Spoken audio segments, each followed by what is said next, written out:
Yeah, I'll react to that, sure.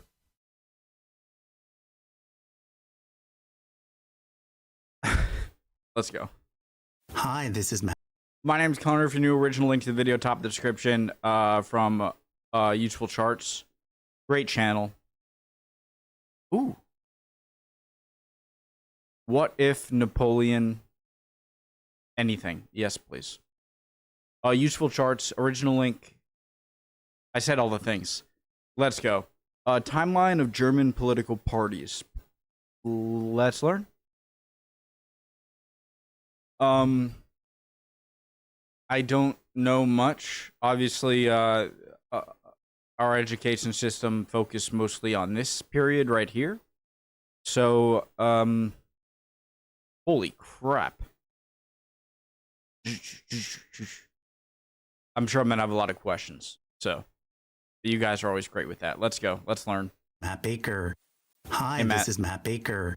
Today is German Unity Day, and therefore I thought it would be a good day to show you a timeline of German political Post-Franco-Prussian War unity or East-West Germany unity? Probably the latter. parties, starting with the unification of Germany in 1871, proceeding through the Weimar and Nazi periods, and then finally ending up with the main parties as they exist today. Previously, I've done similar videos for both Canada and the UK, so if you're interested in watching either of those, I'll leave the links in the description. Take note that the UK timeline is still available as a limited edition wall chart. I've seen the UK one.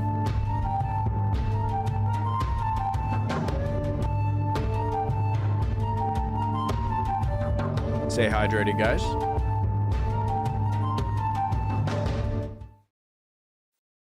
All right. Zone in. Ready to learn. Go. Okay, so Germany has a very long history, going back much farther than 1871. It's just that previous to this, the area went by other names, most notably the Holy Roman Empire, from 962 to 1806. But you see, the Holy Roman Empire didn't have any political parties, at least not in the modern sense.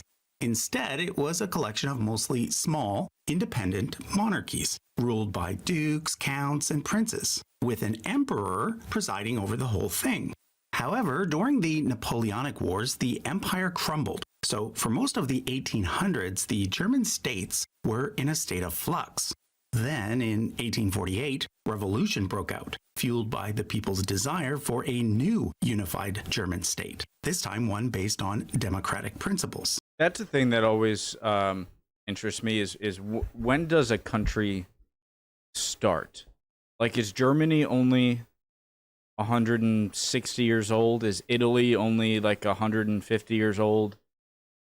Like, when it comes to the USA, it's an easy, like, the USA, Americans didn't exist prior to 1776, and they existed after it. Of course, natives of the continents, they didn't consider themselves Americans. Obviously, there were people here, but Americans as an identity, so that's kind of clean cut. But Egypt, for an example, does their history go back to the start of Egypt as a country, a nation, or does it go back to the pharaohs? Does Iraqi history go back to Mesopotamia? Does et cetera, et cetera? You know what I mean? That revolution failed, but it did mark an important turning point. And by 1871, a new unified state was in fact created, the Bismarck. German Empire, and it did have some democratic features. Wilhelm I, previously only King of Prussia, became the first German emperor. Otto von Bismarck, previously minister-president of Prussia, became the first chancellor, and elections were held to select the first members of the Reichstag, or parliament. Now, the first thing you need to note is that while the Reichstag members were associated with... What does Stag mean in German?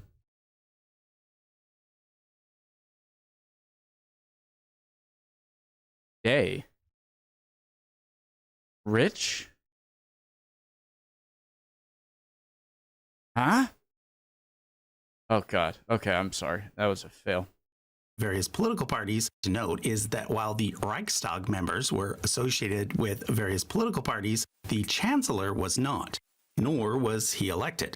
He was simply appointed by the Emperor and then served as an independent. He then appointed the members of his executive cabinet, who were also often independents. Thus, during the imperial period, no German political party actually held power in the way that they do today. That said, I do want to introduce you to the main parties that existed during that period, as they played an important role in the formation of later parties. Initially, the largest party in the Reichstag was the National Liberal Party, or NLP, shown in green. For the first 10 years, they supported Bismarck, which is why I show them above this line here.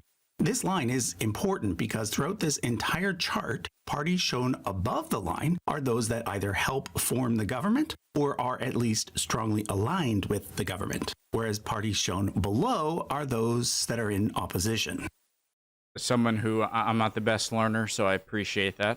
Now, when it comes to the National Liberal Party, it's important to note that the word liberal in their name does not mean the same thing that it does today in, say, an American context.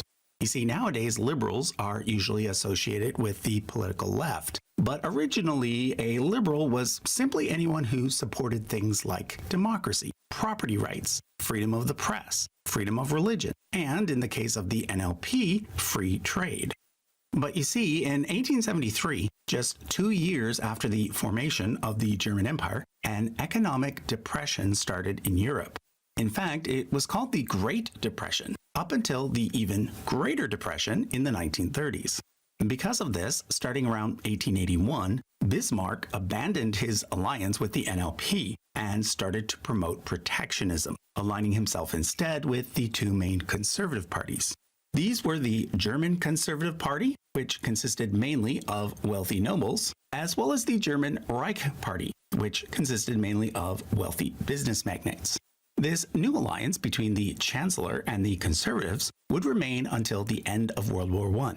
Now, another major party during the imperial period was the Center Party, or in German, Zentrum, which is why it is abbreviated with a Z or Z. But again, don't assume that this means that the party was centrist in the... I'm going to compare to the USA again, where we were a country started where we were getting independence from a empire that we were a part of in the British Empire, and a lot of it was because we didn't like the top-down control of the monarchy, and so we kind of started with a democracy where really only I think 5% of the population could actually vote. If you were a slave, obviously, or a woman, or a man of age who didn't own property, then you couldn't vote. But when it comes to a place like Germany, pulling together a lot of German states that were formerly semi-independent in the Holy Roman Empire, and then taking them in with already a top-down structure, it's going to be much more complicated to bring in the more democratic structure. Does that make sense? Is that crazy? Am I wrong there? Modern sense of the term. But again, don't assume that this means that the party was centrist in the modern sense of the term. It was actually mostly right-leaning and was only named the Center Party because it was made up of Catholics. And in the Imperial Reichstag, the Catholics sat in the center between the Protestant conservatives and the Protestant liberals.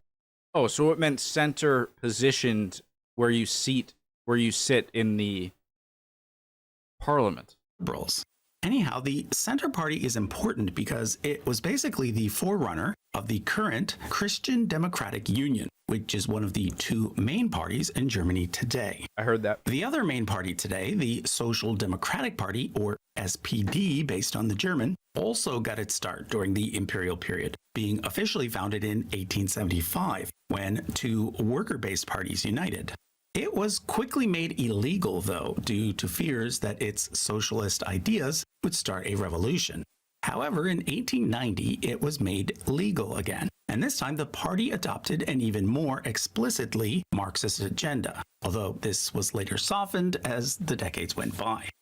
Finally, there was also the left-leaning Progress Party, which fits somewhere in between the NLP and the SPD. In 1884, it merged with a breakoff group from the NLP to form the Free-Minded Party, which eventually became the Free-Minded People's Party, which eventually became the Progressive People's Party, which eventually became the German Democratic Party, or DDP. So yeah, a lot of name changing there. Now, by 1912... Holy crap. I've seen a few of the useful charts. They're a great channel. Political party over time videos like this. And change a lot of party name changing and going up and down in popularity is common. But this... Is anyone old enough to remember those like early 2000s screensavers for your computer with like the pipes that like went all over the place? That's what that looks like. So buckle up. DDP. So yeah, a lot of name changing there. Now, by 1912, it was the SPD that was the most popular party in Germany. But due to how the political system worked, it, like all parties, didn't hold any actual power. But then, of course, World War I broke out, and everything changed. In the final weeks of the war, when it became clear that Germany would lose, a peaceful revolution took place. The emperor, as well as all of the other nobles, abdicated, and the final imperial chancellor, Max von Baden, passed his title on to the leader of the largest party in parliament, which was Friedrich Ebert of the SPD.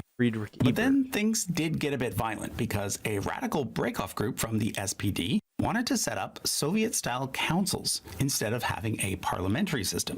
In the end, the parliamentary side won, and in January of 1919, the first ever election in Germany with universal suffrage was held. The SPD got the most votes. Same year as us.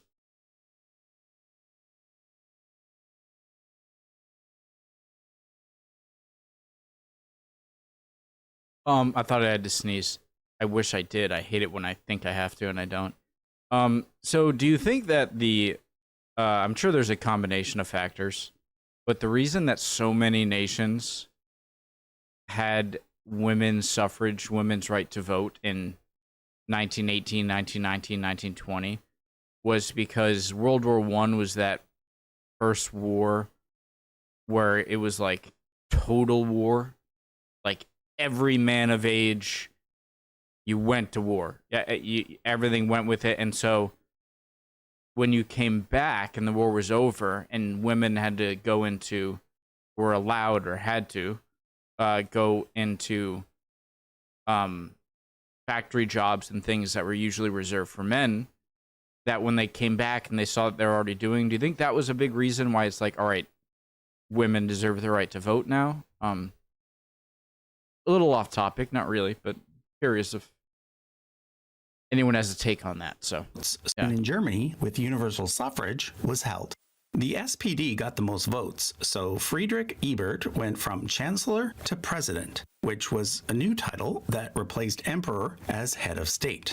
Another SPD leader, Philipp Scheidemann, then became chancellor, serving as head of government. Okay, so to my brain, these seem like redundant positions.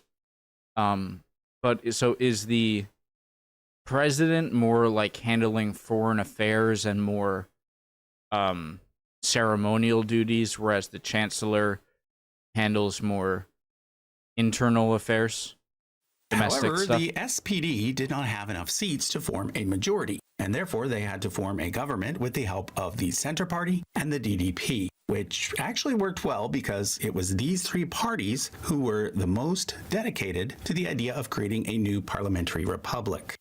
Because of the potential for street rioting in Berlin, the new parliament initially met in the city of Weimar, which was associated with Weimar culture Republic? rather than militarism.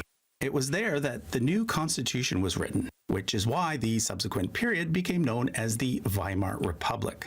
But take note that Weimar did not become the new capital, because the Reichstag did move back to Berlin a year later.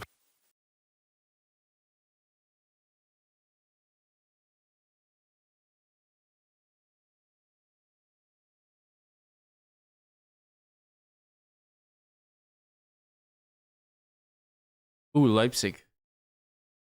Okay. Saxony? No. Okay. Now, before I move on, I want to point out that Useful Charts has available, for the first time ever, several non-English wall charts, including one in German.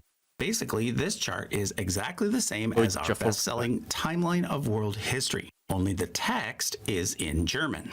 We also have the same chart available in French and in Spanish. So if you're interested in buying any of these, you can head over to usefulcharts.com right now by clicking the link in the description or pinned comment. Now back to Weimar Germany.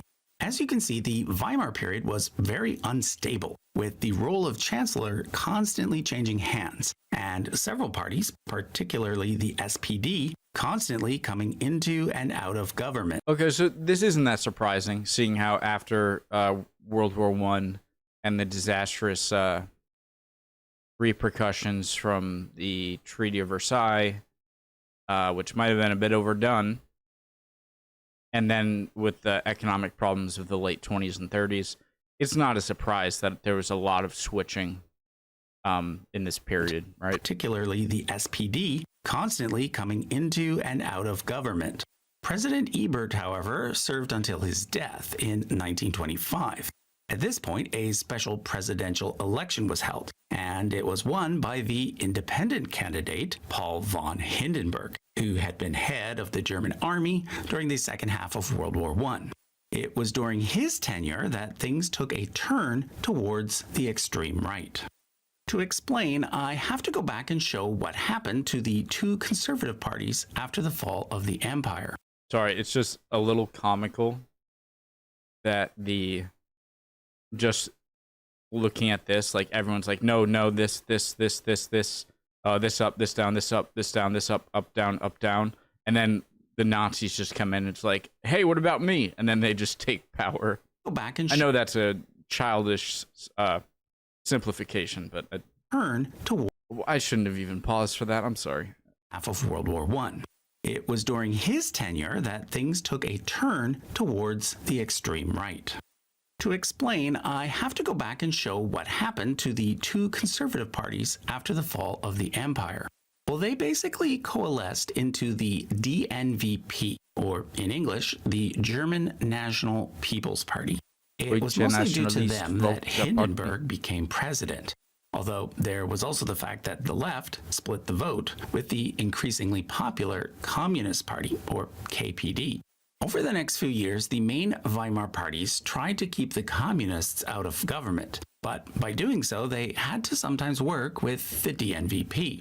Then, in 1929, the Great Depression hit, and soon thereafter, Hindenburg and his appointed chancellors, two of whom were right-wing independents, started to rule by emergency decree rather than by the consent of the Reichstag. This period is known as the presidential cabinets, and it paved the way for the rise of Hitler.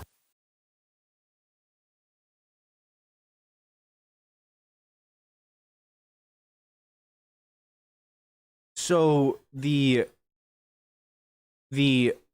powers taken during the depths of the Great Depression that made it more centralized and that otherwise would not be allowed for so much centralized power to be in the hand of a centralized government is what made Hitler capable of taking it over in the first place.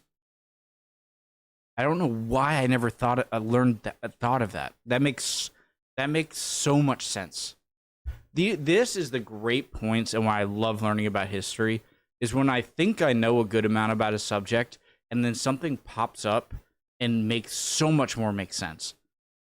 It's one of the great joys of just it's like a drug that I get in my head.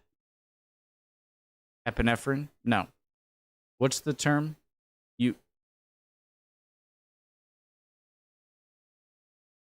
I forget. Now, Hitler's involvement in politics actually goes back to the early days of the Weimar Republic, when he... I gotta shut the hell up. Shut up.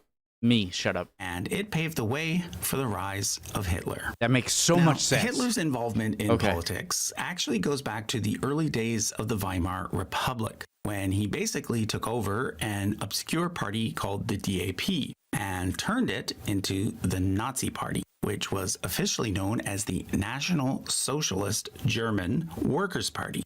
He chose that name very deliberately, using the words national and German to appeal to the right, and the words socialist and workers to appeal to the left. But make no mistake, the Nazis, despite their propaganda, were not socialists. They were fascists who wanted ultimate power and were willing to use any means to achieve it. Their first So does that mean the terms fascist and socialist aren't direct opposites? attempt to grab power and were willing to use any Because you think of fascist, communist. Never mind. means to fascists who wanted ultimate power and were willing to use any means to achieve it. Their first attempt to grab power took place in 1923 when they tried to take over the government in Munich, arguing that Germany had not really lost the war, but was rather stabbed in the back by the Social Democrats, and most notably by the Jews. This coup, however, failed, and is the reason why Hitler spent the next year in prison. After I was his not agreeing there. I was saying I knew what he was about to say. Jesus Christ. I thought that could be like, yep, he's right. That's not what I was trying to convey there. and most notably by the Jews. This coup, however, failed, and is the reason why Hitler spent the next year in prison.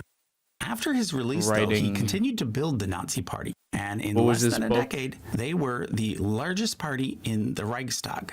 Again, this My was due struggle. in part to the left being split between the more moderate SPD and the more radical Communist Party. In 1933, Hindenburg made Hitler chancellor, and a coalition was formed between the Nazis and the DNVP.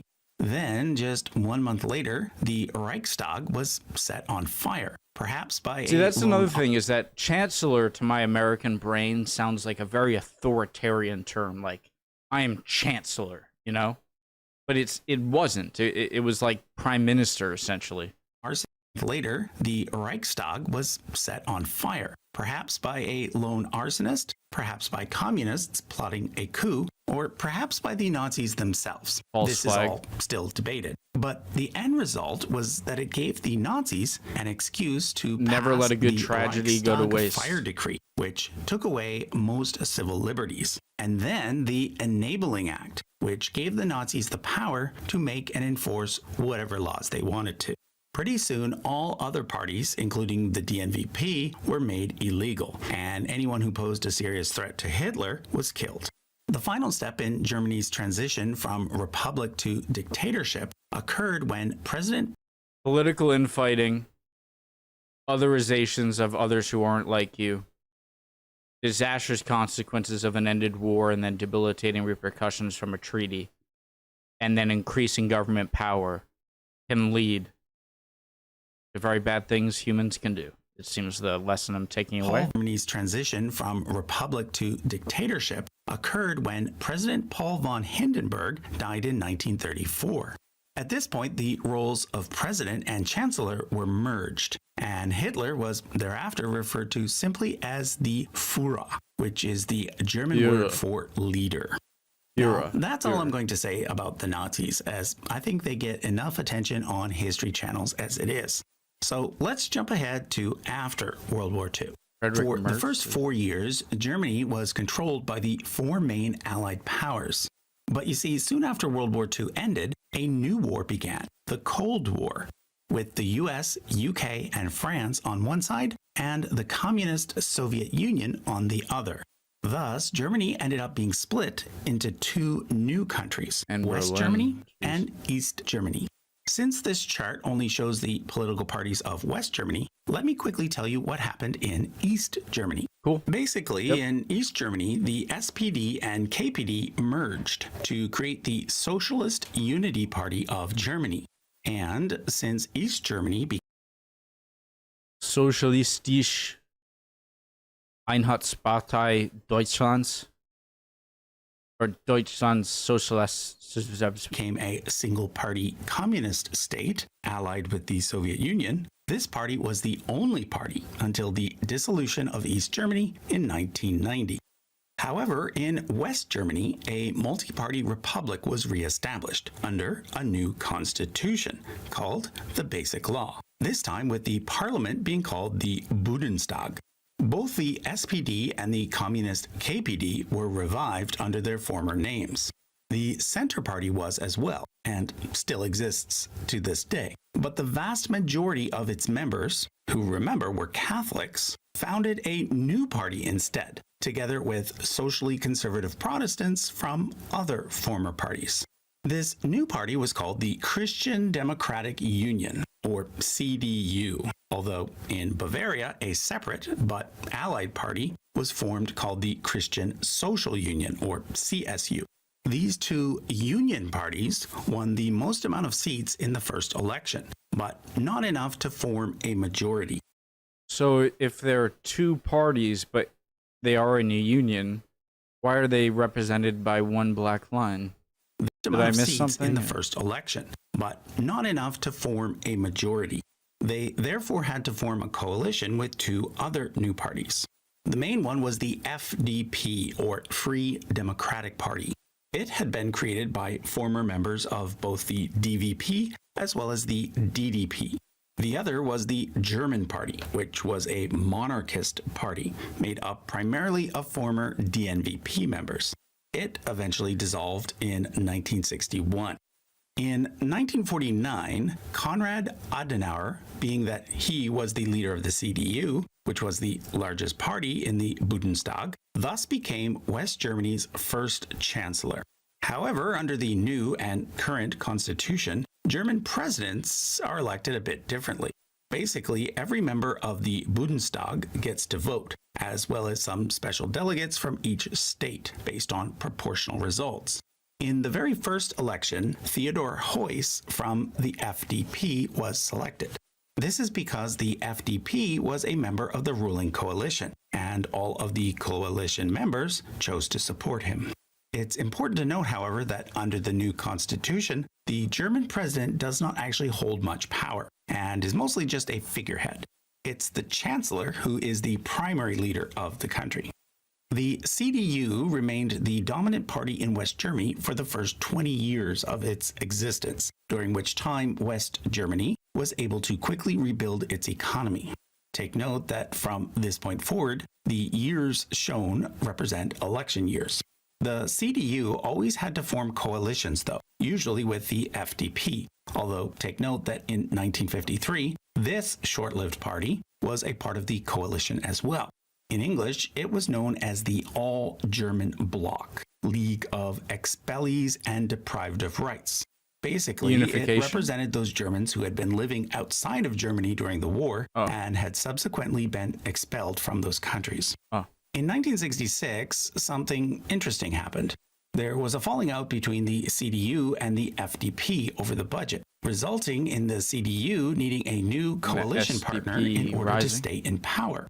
Thus, Germany's first grand coalition was formed, meaning that the two largest parties, the CDU and the SPD, I need to shut my mouth. Jesus Christ. Resulting in the CDU needing a new coalition partner in order to stay in power. Thus, Germany's first grand coalition was formed, meaning that the two largest parties, the CDU and the SPD, agreed to work together. However, at the next election, the SPD surpassed the CDU for the first time and was thus able to form their very first government, with Willy Brandt becoming chancellor. Take note. Oh, I see. So 1966, they joined coalition. In 1969 or 68, they were overtaken. Their very first government, with Willy Brandt becoming chancellor. Take note, however, that because they still had less than 50% of the seats, they had to form a coalition with the FDP. As we'll see, no party has ever won a majority of seats in the Bundestag, and thus some sort of coalition has always been necessary. Willy Brandt is remembered primarily for two things. First, for opening up dialogue with East Germany, which became the first step towards eventual reunification. And second, for kneeling before this memorial to the 50,000 plus Jews killed as a result of the Warsaw Ghetto Uprising, something that was seen by many as a humble recognition of the evil Germany had done. Anyhow, the SPD remained in power until 1983, which is when the CDU came back under the leadership of Helmut Kohl. It was during his tenure that the infamous Berlin Wall fell. That's why. Shortly thereafter, that East Germany was reunited with West Germany, exactly 35 years ago today. Let me take a moment to share with you how this occurred. 2 years before I was born. You see, although Berlin was located in East... I heard it happened more spontaneously than either side intended because the word got out and people just started rushing. How this occurred. You see, although Berlin was located in East Germany, the western half of the city was technically a part of West Germany, and a double wall was eventually built around it so that it remained separate, meaning that the only way to get from West Germany to West Berlin was by airplane. From 1961 to 1989, anyone who tried to cross the Berlin Wall was shot by East German guards, and in fact, around 140 Yeah, your system works so well, you have to make sure people don't leave under death. That's good. people was shot by East German guards, and in fact, around 140 people did die this way. In addition to this physical barrier in Berlin, there was also the Iron Curtain, which was not a single literal wall, but rather a mostly closed border that existed not only between West Germany and East Germany, but between all of Western Europe and all of the countries allied with the Soviet Union. Yeah. The first step that eventually led to the fall of the Berlin Wall occurred in August of 1989, when Austria and Hungary agreed to ease restrictions along their border, thus creating a hole in the Iron Curtain. Over the next few months, thousands of East Germans used this border crossing to escape to West Germany. The result was that East Germany was pressured to come up with their own plan for eased restrictions. Then, on November the 9th, 1989, a mistake was made at an East German press conference, which seemed to indicate that East Germans were now free to cross the Berlin Wall. I've learned about this. Crowds started to gather at the crossing, and eventually, after much confusion, people were in fact allowed to cross peacefully. This is one of those historical moments where I really wish I was alive to see it happen. Just seeing a somewhat spontaneous joining of two peoples separated by decades after horrible conflict must have been such a beautiful sight to see. Eventually, after much confusion, people were in fact allowed to cross peacefully. The East Germans were welcomed by the West Germans, and pretty soon crowds were climbing up on the wall and starting to chip away at it. Less than a year later, Germany was officially reunited. One of the results of reunification was that the party that had formerly governed East Germany now entered the scene under the new name Party of Democratic Socialism, or PDS. In 2007, they merged with another left-wing party and rebranded as The Left. To date, they have never helped form government. Another more recent party is the Green Party, founded in the 1980s. They have helped form government, the first time being from 1998 to 2005, which is when Gerhard Schroeder of the SPD served as chancellor. The 2005 election was a very close one, with both the SPD and the CDU claiming victory. This resulted in there being three different possibilities in terms of a coalition.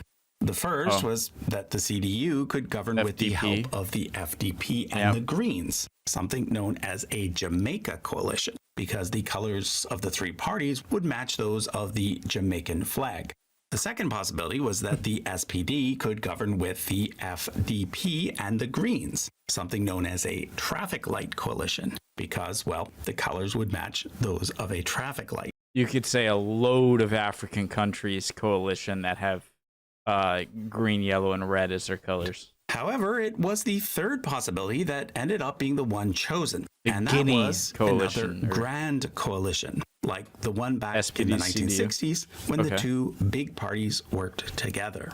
Being that the Union parties won a few more seats than the SPD, Angela Merkel, leader of the CDU, was named chancellor, becoming the first and so far only woman to hold that title. She ended up serving for 4 years, 3 of which were grand coalitions.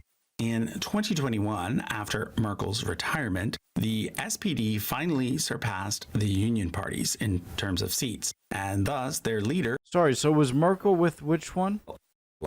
B. Angela Merkel, leader of the CDU, led Okay. grand coalitions. In 2021, after Merkel's retirement, the SPD finally surpassed the Union parties in terms of seats, and thus their leader, Olaf Scholz, was able to Wow. form CDU dropped off. Actually, it seems pretty consistent. a Sorry. track of seats, and thus their leader, Olaf Scholz, was able to form a traffic light coalition. This, however, did not last long, because in the next election, which was the most recent one held back in February, Friedrich Merz. the Union parties came out on top again, meaning that, as of right now, Angela Merkel's replacement, Friedrich Merz, is chancellor. He was not, however, able to form a coalition with any of the smaller parties, so Germany right now has yet another grand coalition, the 5th so far. Also notable this past election was the second place win by Alternative for Germany, or Deutschland. AfD, a new party that formed in 2017 as an alternative to the CDU. It is considered to be a far-right party with extremist views, and therefore its recent success has worried many people. Okay, so that was a look at the timeline of German political parties. Let me know in the comments what you think the future of German politics will hold. And don't forget that this timeline of UK political parties chart is still available as well, and that we now sell German, French, and Spanish versions of our timeline of world history. Thanks for watching. Thank you for making useful charts. So, what do I think will come with the future of German politics? I don't know, but that is for Germany to decide. I hope nothing but the best for Germany. Love Germany. Would appreciate any comments down below, guys. If I said anything you thought was incorrect or flat, wrong or misled, would love to hear your comments, answering any of my questions, any comments at all. Always love to see it, guys. Hope everyone's doing well. Look at me. I hope you are doing well. And if you're not, chin up. Emotions are fickle, my friend. I say that a lot. Becomes repetitive and maybe loses its meaningness. But I really hope you're doing well. Okay? See you next time. Bye, guys. We'll keep on learning.